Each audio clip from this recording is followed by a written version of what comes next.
My name is David Schoenfeld, and I direct the National Center for School Crisis and Bereavement at Children's Hospital Los Angeles, and I'll be speaking on supporting grieving students in schools. Almost all children experience the death of an important person in their lives during their childhood. At some level, individuals who are grieving have similar types of needs, such as for acknowledgement, understanding, and support. At another level, however, grief is quite personal. Each student's personal reactions are likely to be quite varied. Grief is different for each child based on the child's personal relationship or perceived connection with the deceased, prior experience with loss, age and level of understanding about death, pre-existing coping mechanisms, the child's method of expressing strong emotions, the available support systems in the child's life, and the level of empathy the child has for the needs of others. Reactions to a death vary greatly in children. Some students may appear to have little or no reaction after the death of even someone important in their lives. They may make an extraordinary effort to keep their emotions hidden from others. Adults in their lives may therefore be unaware of their distress. Many children express their feelings through nonverbal communication. Very young children often work through their feelings during play. Older children may use creative activities such as writing, role play, or art to express their thoughts and feelings. While play and creative activities can provide important clues to children's thoughts and feelings, adults should be careful not to jump to conclusions. For example, children who draw only happy scenes after a traumatic loss might give the impression they're not affected by the events. They may instead be showing you they're not yet ready to process or express their grief. Rather than interpreting children's play or creative work on your own, consider asking them to describe what their work is about or what story they're trying to tell. Children may express anger after a death and look to assign blame to others. These reactions may be an attempt to establish control in response to an overwhelming experience. Children may also direct anger toward the person who died. They may feel abandoned or be angry about negative consequences and secondary losses that resulted from the death. It's important to help children understand that anger is common after a significant loss. Encourage grieving children to express their feelings in ways that aren't harmful. When children understand that people often feel angry after a death, they're less likely to feel guilty or ashamed of these feelings. Older children and teens may engage in risky behaviors such as drinking alcohol or using other substances, risky sexual activity, or violent or delinquent behavior. This often reflects their struggle to deal with feelings of personal vulnerability after the death of someone close to them. Invite these students to think about possible links between the risk they're taking and the feelings about their loss. When the risky behaviors persist, or when they're serious, even when they're first noted, refer students to appropriate mental health professionals. Suicidal or homicidal thoughts or behaviors should be promptly evaluated by a mental health professional. Pre-existing learning, emotional, or behavioral challenges may resurface or worsen after a death. Help plan extra supports from professionals within the school and community as students learn to cope with their loss. In the aftermath of a death, children may begin acting younger or less mature. Children who were comfortable with independence may become, for example, more sensitive to separation from surviving family members. They may become self-centered or demanding, or be less tolerant of change. Guilt is very common after a death. When something bad happens, children often assume they've caused the problem by acting badly. Children may worry about the possibility that they will repeat their bad behavior and cause the death of someone else close. So you may see some children after a death try to act perfectly. We often respond to children's misbehavior, but really any sudden change of behavior after a death should be explored. Guilt may give people an illusion of control. Perhaps unconsciously, people who are grieving may prefer to feel that the death was their fault because of something that they did, didn't do, or perhaps only thought, rather than accept that they had no responsibility. This may provide them with some reassurance that they can prevent the death of someone else they care about if only they don't make the same mistake. But it's an illusion of control, and it doesn't prevent a future death. And the guilt that results can make it very difficult for them to cope with the loss. Guilt is more likely when the pre-existing relationship with the person who died was ambivalent or conflicted. This would include when a parent was abusive, absent, mentally ill, drug-involved, or incarcerated. It might also stem from developmentally common situations. For example, an adolescent who clashed with her father's attempts to limit her independence. If a death is preceded by a lengthy illness, children and adults may have had moments when they wondered whether it might not just be best for the person to die and be relieved of the physical suffering. This would also end some of the children's own emotional suffering as they anticipate the death and adjust to the needs of the sick individual. These children may then feel guilty for wishing for the death of someone they love. There may be some logical reason to experience guilt feelings as well. For example, if a child accidentally discharged a firearm, killing a sibling, it's important to involve mental health providers, either from the school or the community, to help such children address their feelings of guilt in this situation, as well as when guilt is persistent or causing a great deal of distress that does not decrease with reassurance. Through counseling, they may come to appreciate that their guilt is unwarranted or be helped to forgive themselves if they contributed to an action that resulted in a death or believe that they did in some way. Another common reaction that children have to a death is shame. When children withhold information about a loss or expressions of grief out of shame, they'll become even more isolated in their grief. Shame can be experienced when children believe that their questions or comments about the deceased make a family member or others upset. Children may fear that they've done something naughty and broaching the subject, and then keep their questions and feelings to themselves. This may provide false reassurance to the adults in their lives that they are fine, even though they continue to have questions and feelings about the death, but simply don't express them. If the person who died did something wrong that resulted in death, children may also feel ashamed of their relationship with the deceased. Deaths that carry an additional stigma, such as deaths involving suicide, drug overdose, or criminal activity, are therefore even more difficult for children to discuss. Children and adults may choose not to even inform the school that a significant death has occurred, and in part related to feelings of shame or embarrassment. Shame and guilt are common reactions among grieving children and grieving adults as well. School staff can help support children suffering from guilt and shame if they discuss guilt and shame explicitly with grieving children, ask about the kinds of thoughts, questions, or feelings they've been having, describe the kinds of reactions related to guilt and shame that people often have, normalize the experience of guilt and shame while creating a safe environment where children can speak honestly about their experiences.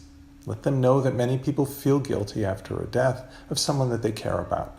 Just because you feel guilty doesn't mean you are guilty. You may wish to reassure them when you know there was nothing they did or failed to do that caused the death. Talk to a school mental health professional if these emotions are persistent or causing marked distress.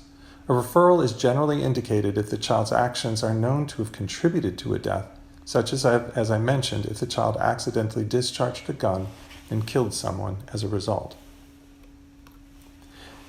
Temporary academic challenges are common among grieving students, and they should be anticipated. These may occur immediately after the death, but they might also first appear weeks or even months later.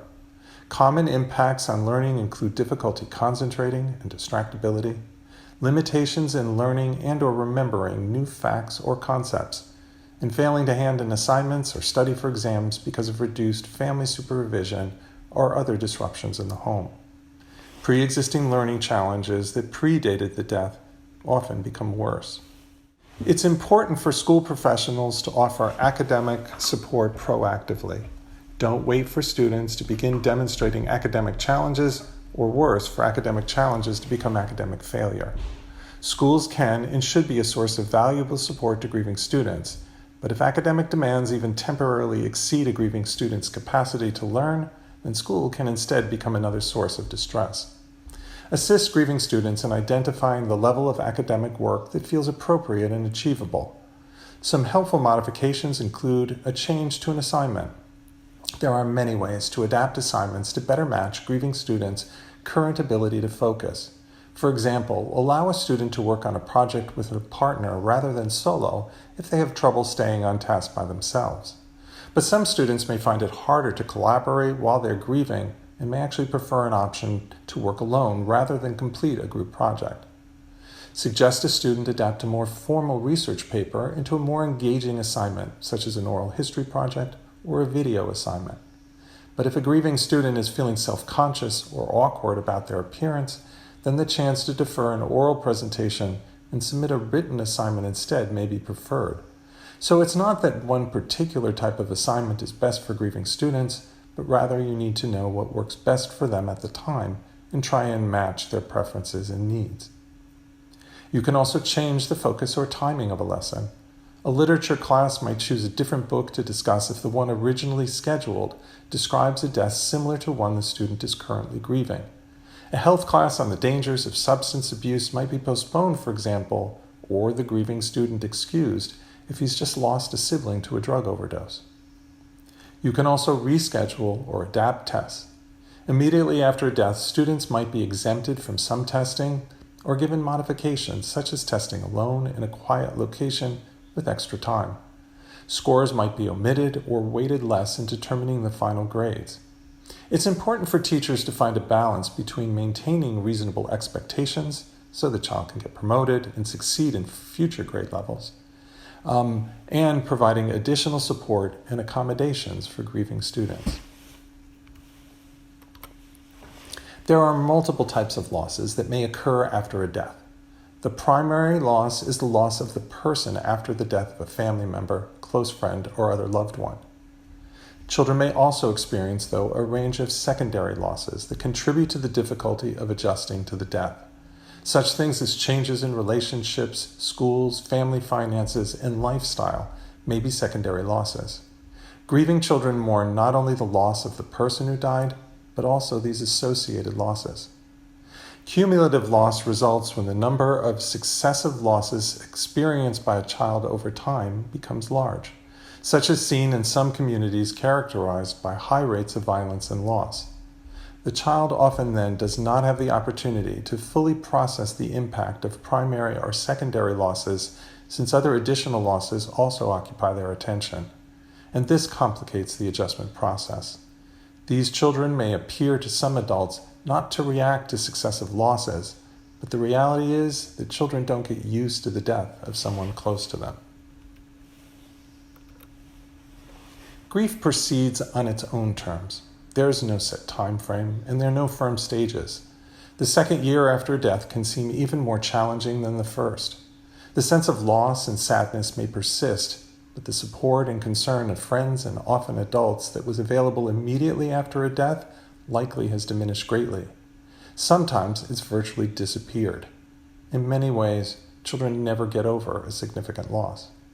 As children grow and develop, even normative transitions and changes in their lives will remind them of the loss. A boy whose father died when he was in elementary school may miss him acutely when he enters puberty or transitions to college, at college graduation, when he's married, and when he has children and grandchildren of his own. As children develop, they do become more capable of understanding and adjusting to their loss. The work of grieving becomes less difficult, and it requires less energy. It begins as a full-time job, but becomes more of a part-time effort that allows other meaningful work and experiences to occur. Grieving does last a lifetime, but it doesn't need to consume a life. Children experience grief differently over time, though, and they often revisit deep feelings at special events and times of transition. It can be helpful when teachers make a special effort to connect with students at such moments. These may include holidays, birthdays, moves to a new grade or school, and awards and other recognition. Children often feel reluctant to talk about their grief. There are many barriers that may prevent children from talking about their loss. Children may conclude that they've done something wrong by talking about death and just avoid raising the subject again. Children learn from an early age that conversations about death make people uncomfortable. If they ask questions, people may look away or just not continue the conversation. If they speak to grieving family members after a death, adults may cry or show other signs of distress. Children may also hold in their feelings as a way to support their family, or try to look fine and reassure their family that they're okay and they really could benefit from support. They may also not yet fully understand death and loss, such as all the secondary complications and losses that occur. or they may understand but have problems expressing their complicated feelings. Children may feel overwhelmed by the experience and the strong associated feelings. They may worry that they'll lose control or feel ashamed of these deep emotions. They may have complicated feelings such as guilt and shame, so they may decide not to bring this up in school because they're not sure they can contain the feelings and emotions that they have. The following actions will increase children's comfort, sense of safety, and their ability to express themselves. Be present and authentic. Listen more and talk less. Keep your own comments brief and ask open-ended questions to help students discuss their experience, thoughts, and feelings. Avoid trying to cheer up students or their families. Grief is painful. Attempts to cheer people up or bring focus to the good things in their lives are likely to communicate that you don't want to hear students or their families talk about their pain. Accept expressions of emotion. Expressions of sadness, anger, selfishness, or confusion are common in grieving children. These are an important part of the grief process. When older children hear that they should toughen up or be strong for their families, they are less likely to fully express their feelings of grief. Show empathy. Reflect back what you hear students say and the actions that you observe. Use compassion, but avoid judgment. And don't be afraid to show emotions. Students usually appreciate concerned adults showing them that they're touched by their loss or how the student is feeling, such as by the adult appearing sad or becoming tearful for a moment. But be sure to step in to stop harmful behaviors when safety is a concern. Teachers and other school staff can do a great deal to help a grieving student cope without trying to provide counseling by simply offering support and understanding. The following video clip illustrates how a supportive and empathic teacher helped one student after the death of his mother. 2 years ago, I had a student come back from a funeral, and the kids told me that his mother was in the hospital and that's why he hasn't been at school. I said, oh, okay. So then when he came back, I said, Jonathan, he said, my mom passed. I had no idea. No one warned me. And I said, Jonathan, and I hugged him, and then I looked at him, and I was gonna lose it because my heart, your mother, you know. And he looked at me and he goes, Jackie, please don't. And I said, okay. So he didn't want to talk about it. And the only thing I let him know is, when you're ready, I'm here. And we're all here for you. And my door is always open. And, you know, maybe 3 weeks later, he came to me and said, thank you. And I look up from my desk, what are you thanking me for? He said, I just want you to know thank you. And I said, you know, Jonathan, you're welcome. And I don't know what I did. He goes, you were here and I didn't have to talk about it. So I realized then, you know, I wish I realized that sooner. Sometimes you don't want to talk about it. You want to be somewhere where you can forget that you're grieving. So I think you have to, as an educator, it's like a dance. I'm going to take a step forward. If you start the dance with me, I can take the next step. If they stop and they're not able to, okay, we can stay here and just listen to the music. The primary goal is to offer support in the areas most likely to present challenges to students after the death of a family member or friend. Teachers can take steps to decrease the children's sense of isolation. When teachers talk about death in the classroom, both as part of regular coursework and in response to a recent event, all students learn more about how to give and receive support. You can also increase academic function. It's common for grieving children to have difficulty concentrating and to have at least a temporary drop in academic performance. Teachers who talk with children and make appropriate adjustments to their classwork can help them stay on course academically. Teachers can also increase the likelihood children will talk with their families. When children experience support and understanding from teachers, they may find it easier to turn to other adults, including their family members, for additional support. It can also increase the likelihood children will talk with and receive support from their peers. Through classroom discussions and one-on-one conversations, teachers can model understanding and give all students better opportunities to listen, understand, and express feelings among their peers. It can also help identify problems or challenges in the family. During talks with teachers, students may share family issues such as a parent struggling with depression. Teachers can help arrange appropriate referrals for the family in those situations.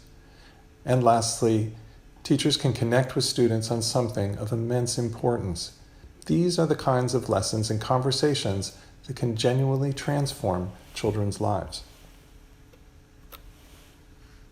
But some students may still be reluctant to talk about the death. These steps can help get the conversation started. Express concern. Let students know you've heard about their loss and you're available to listen and offer support. Be genuine. Children can tell when adults are authentic in their communication. For example, don't tell a child that you'll miss her uncle if you never met the man. Instead, you can tell the child you're sad that she's experienced this loss. Invite conversation. Use simple, direct, open-ended questions. For example, how are you and your family doing? Listen and observe. Listen more and talk less. Share observations about students' behavior or responses in a non-judgmental manner. For example, you might say, I noticed you were very quiet in class today. How are you doing? Limit personal sharing. You can draw on personal experiences to help you better understand the experience of students, but you don't need to share your personal experiences with the students. Keep the focus on the student and their loss. Offer practical advice. For example, discuss ways to respond to questions from peers or adults about the death. Offer reassurance. Without minimizing students' concerns, let them know that over time they'll be better able to cope with their distress and that you're going to be there to help them through that process. And then maintain contact. At first, children may not accept your invitation to talk or your offers of support, but their questions will evolve over time. Remain accessible, concerned, and connected. Many school professionals worry they may say the wrong things to grieving students and simply make matters worse. Remember, a student's grief and pain are caused by the death, not by talking about it with a caring adult. Understanding what not to say will help you be more confident and effective when you reach out to students. These suggestions may help you support grieving children. First off, don't say, I know just what you're going through. You can't know this. Everyone's experience of grief is unique.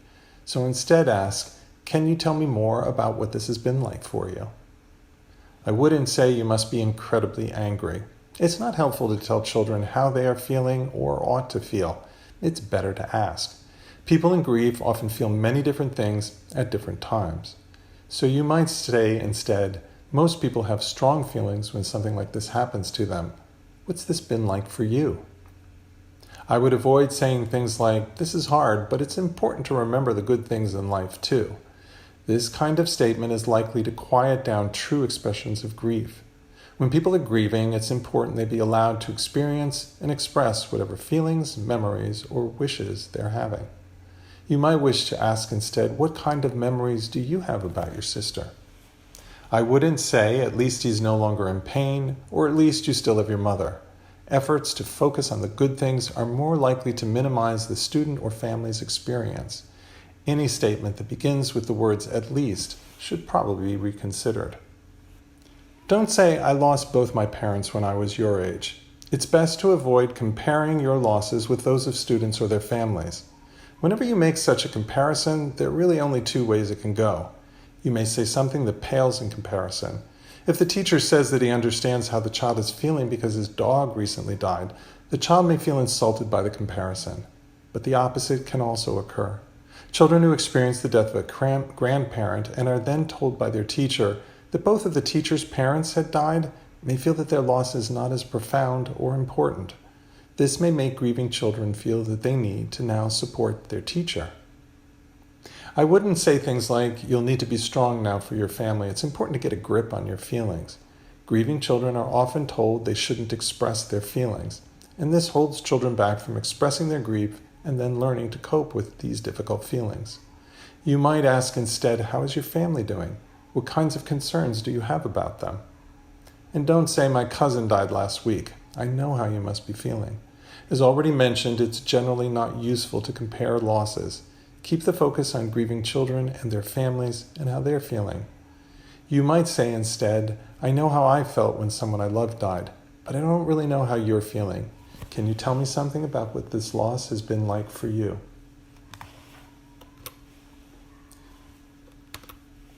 When discussing a death, it's useful to check children's understanding of the 4 concepts about death. These steps will be helpful. Start by asking children what they understand about the death. Give them simple, direct, and developmentally appropriate explanations. Less direct terms can actually be more confusing. For example, if children hear someone who died is in a state of eternal sleep, they may just be afraid to go to sleep. Especially with younger children, it's important to use the terms dead or died.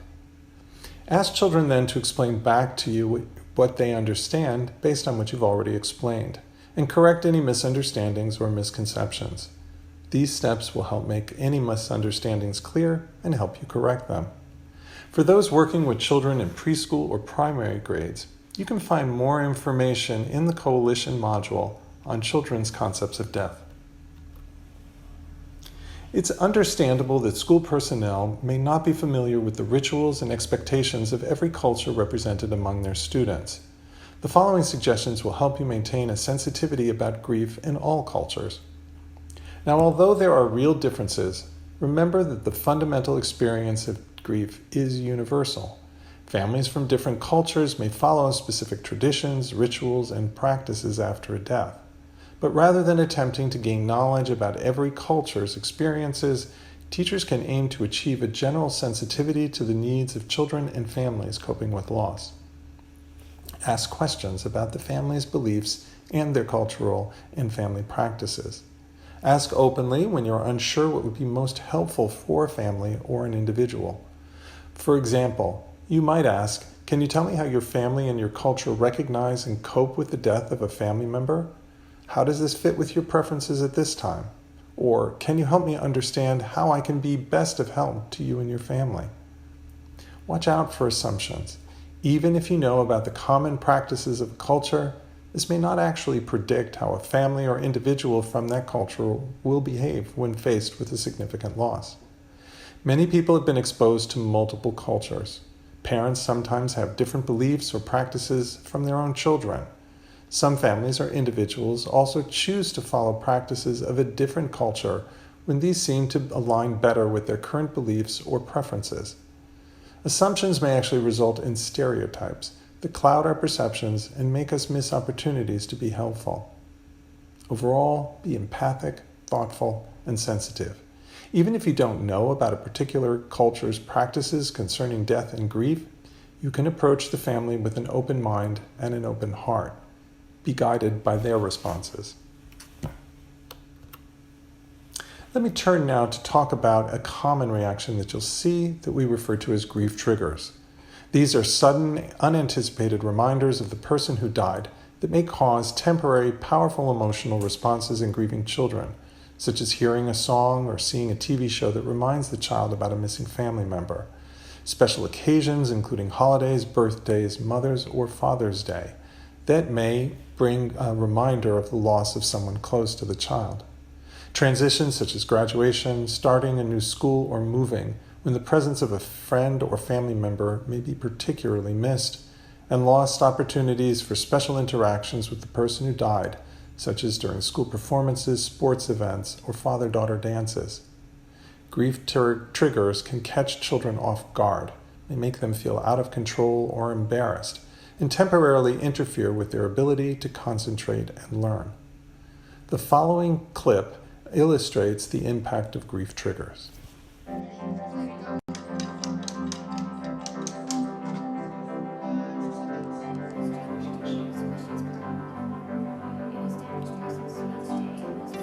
Right now my biology class is studying blood vessels, and my dad died of an aneurysm.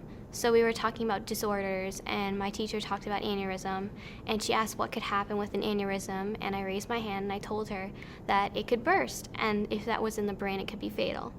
So we talked about that, and it's not my biology teacher's fault. It's a unit. I understand that completely. But it's a reminder of how ironic things can be sometimes. Someone can say something that's not relevant to them, but it can have a really big effect on you. Today in Spanish class, actually, my friend Kate, she's a great friend of mine, we were joking because we had a biology test the previous period, and it was a pretty hard test. So we were joking, we were saying that we were gonna get heart attacks or we were gonna pass out, and she was like, hey, I have an aneurysm. And she was like, she just kind of began shaking and stuff, and I didn't get mad at her because she didn't understand, and I hadn't told her because I just met her this year. On a Father's Day in 3rd grade, we were making bookmarks that said father, and then we write words, and the teacher was explaining it, and I was like right about to cry because I couldn't make one. So I asked to go to the bathroom, and then I started crying in the bathroom. Teachers look for overt signs, but grief is more subtle than that. It's not always Father's Day that's going to trigger a grief. It could be career day. It could be what does your parent do for a living that is going to trigger it. Grief triggers are most common in the first few months after the death, but they may happen at any point. School professionals can prepare students with information about grief triggers, proactively establish a safety plan with grieving students for when they do occur, and approach potentially difficult classroom lessons or activities with an increased awareness. This creates a more supportive classroom environment that's appreciated by all students. Support from teachers and schools can help students move through these experiences in a more positive and productive way. Ideally, there will be a chance to explain proactively to grieving children that it's very common for such grief triggers to occur. Reassure them that while intense, the immediate distress will pass. School professionals can also work with a child to develop a plan for their grief triggers. Options might include to identify a safe space or location where the student can go. This might be the library, a study hall, a nearby classroom, or the office of the school counselor, school nurse, school psychologist, or school social worker. Provide the child with an adult he or she can see when feeling upset or wishing to talk. And set procedures that allow the student to obtain support, such as a signal or statement that doesn't draw attention but allows the student to discreetly leave the classroom, such as having the student take a tissue from a box near the door before quietly leaving the room. It's difficult for children to ask for help and expose their vulnerabilities in front of peers when they're already feeling overwhelmed. Sometimes it's good to allow the child to call a parent or family member, give permission and encouragement for the child to speak with other school staff, including the school counselor, nurse, psychologist, or social worker, and offer private time to talk over feelings, questions, or other concerns. When children know there is a plan in place to deal with grief triggers, they feel less trapped when they do occur. If children know they can leave without drawing attention to themselves, they become less anxious. Their distress passes more quickly, and they rarely actually need to leave the classroom. In fact, they're more likely to remain in class and be available for learning if you give them the option to leave when they feel they need to. When possible, it's helpful to anticipate and minimize grief triggers, and here are some steps that will help. First off, expect that triggers may occur around holidays, Mother's Day, Father's Day, the child's birthday, or the birthday of the deceased, or the anniversary of the person's death. Children and families may be able to suggest other dates that may be difficult. Introduce class activities in a way that acknowledges absences and offers alternatives as appropriate. For example, you might announce, "We're going to be writing poems for Father's Day." Now, some of you may not have a father who is alive or currently living with you.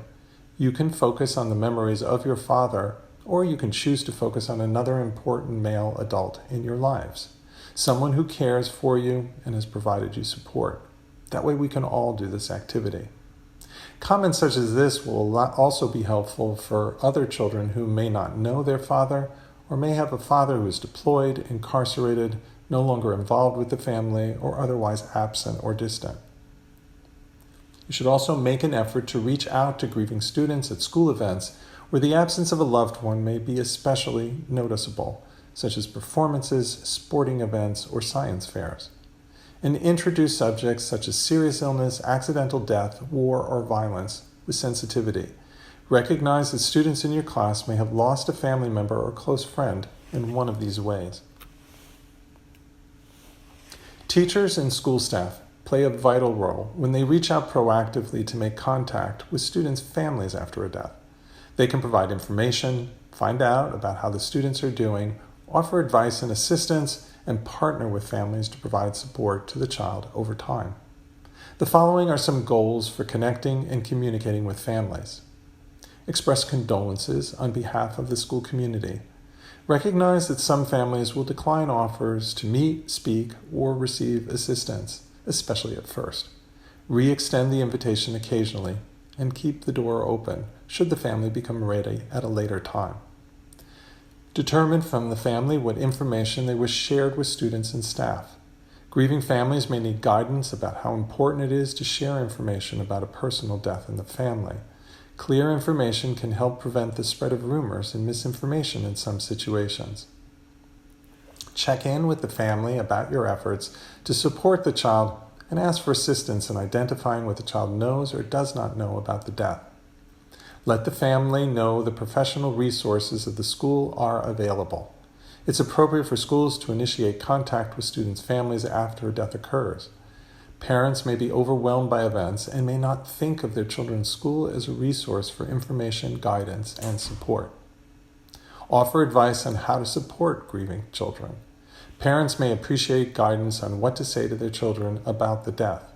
School personnel are often involved early enough to provide advice for such things as funeral attendance, whereas other professionals may not learn of the death until sometime later after the funerals occurred. And remind parents of the critical role in supporting their children at this time. Let parents know their children may be worried about their parents and looking to them for guidance on how to cope. You may be able to equip the family with needed information and advice that allows them to better fulfill this important role. Assist with the transition of the student back to school. Help the family plan a timely return to school and help prepare the student, their classmates as appropriate, and school personnel for the student's return. Seek feedback from parents about their children. Ask them, how are their children coping? What strategy do parents think will be helpful for school personnel in providing support over time? Parents often can provide very useful insights about what is and is not likely to work. Offer information about community resources that may be of help to everyone in the family, such as mental health professionals and bereavement support groups. Suggest the family check with their pediatrician or other pediatric healthcare provider for guidance and further referrals. Help them think through other supports in their extended family and community. Identify and anticipate potential challenges. Families may need practical support, such as transportation and childcare. Schools can sometimes identify resources within their school community to address such practical needs. Parents can often identify potential trigger solutions for their children as well, such as significant dates or upcoming transitions. Partner with families to support the children over time. Let parents know that they are helping the teacher in school better support their own children, academically and emotionally, by providing useful information and valuable insight they might have.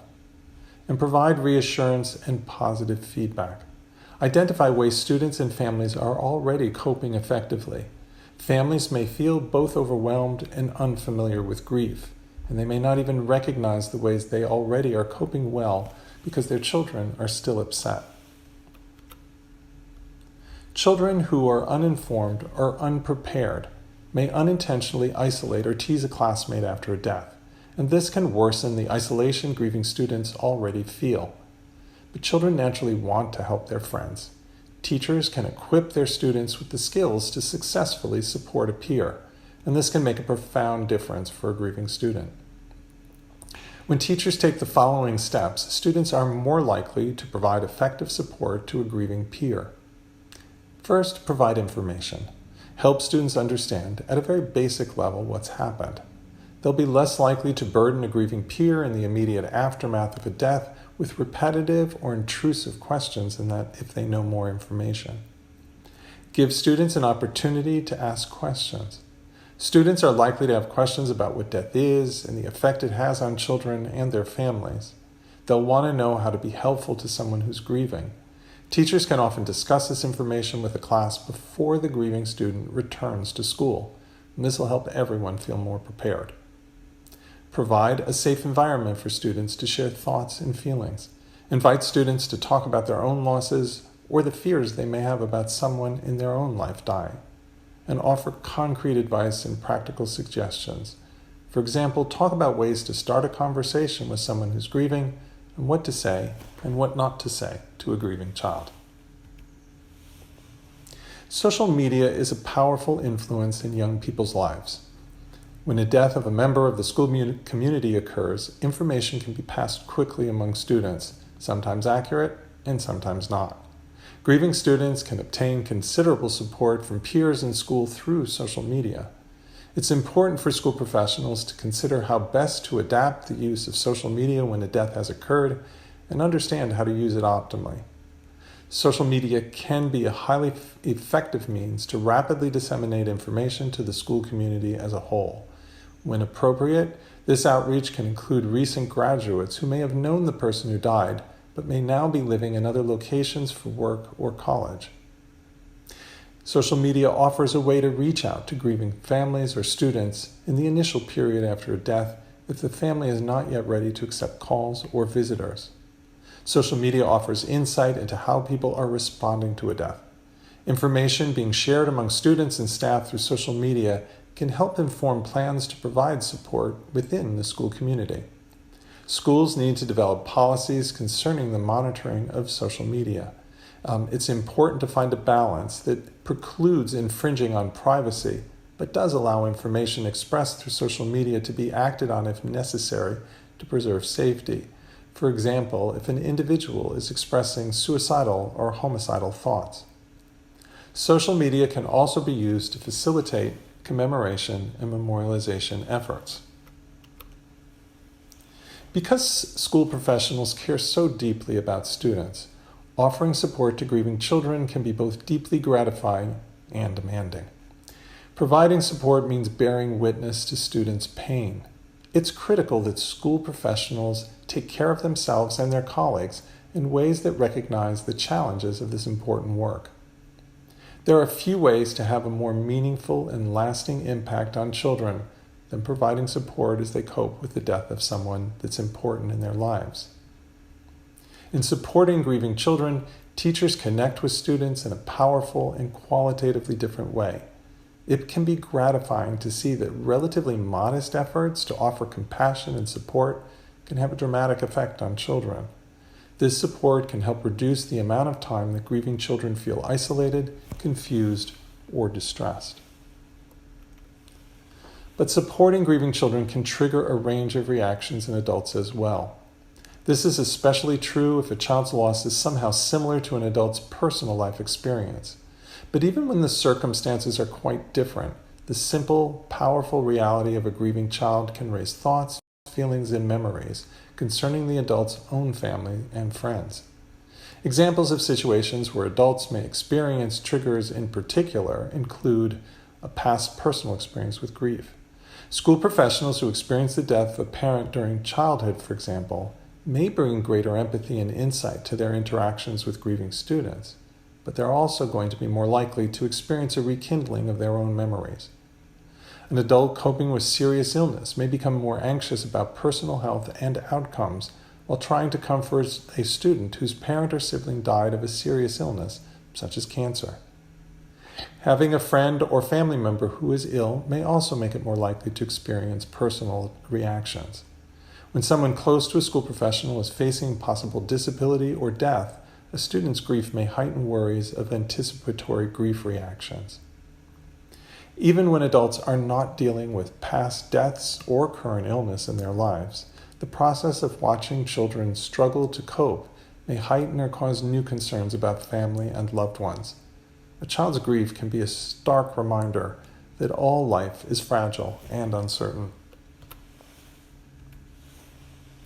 Being with children who are in distress can be unsettling for adults. We sense a vulnerability in children, and we naturally want to shield them from painful experiences. School staff can sustain their support for a grieving child if they look after their own wellness and arrange for assistance themselves.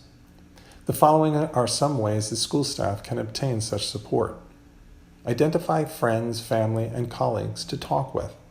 There may be times, however, when the support of family, friends, and colleagues is not the right match for the concern at hand or not sufficient on its own. Seek additional support when guilt, resentment, or personal grief is particularly strong or persistent. School staff can also consult with a school counselor, nurse, psychologist, or social worker, or other member of the school staff for advice and assistance. The Coalition to Support Grieving Students is an important resource to offer for all educators in school and all staff in schools. It was convened by the New York Life Foundation and the National Center for School Crisis and Bereavement, which I lead as a pediatrician and child bereavement expert. The efforts of the Coalition have led to the establishment of a unified voice in ways schools can support grieving students. GrievingStudents.org website features a variety of free training resources, including videos, handouts, and links to additional resources. The founding members of the Coalition to Support Grieving Students are listed on this slide. It includes the National Center for School Crisis and Bereavement and the New York Life Foundation, and other founding members are 10 of the top educational professional organizations in the field, which are listed here. Many other prominent national and international organizations have subsequently joined the Coalition since it was first founded and the website opened. The Coalition now includes 100 member organizations. The website GrievingStudents.org is an innovative multimedia resource designed to empower educators and all school professionals in their efforts to support grieving students. The website offers information in 6 topic sections important to schools in their work to support grieving students: conversation and support, developmental and cultural considerations, practical considerations, reactions and triggers, professional preparation and self-care, and crisis and other special circumstances. Each topic section includes 2 to 4 video modules, generally 10 to 15 minutes in length. Each video is accompanied by downloadable handouts that summarize major points covered in the module. Links to additional resources for schools and families are also available at the site, as well as free booklets for educators and parents that can be downloaded in PDF format for printing or sharing. Hard copies can also be ordered at no cost thanks to the support from the New York Life Foundation, and even shipping and handling is free of charge. One free booklet for parents on how to talk to and support their children after a death can be downloaded in both English and Spanish from the Coalition website and is featured in this slide, After a Loved One Dies. Educators wishing even more information should consider the Grieving Student a Teacher's Guide, published by Brooks Publishing. This book is a practical guide to help educators provide sensitive support to students of all ages. The guide was written by myself, David Schoenfeld, and Marcia Quackenbush as the co-author, and it provides additional information as well as illustrative examples to expand on the information presented in this training. Just want to note that this presentation was developed by the National Center for School Crisis and Bereavement, which is located at Children's Hospital Los Angeles. We want to acknowledge the contributions of these individuals and groups. Thank you, and I hope this helps you in your important work in supporting grieving students.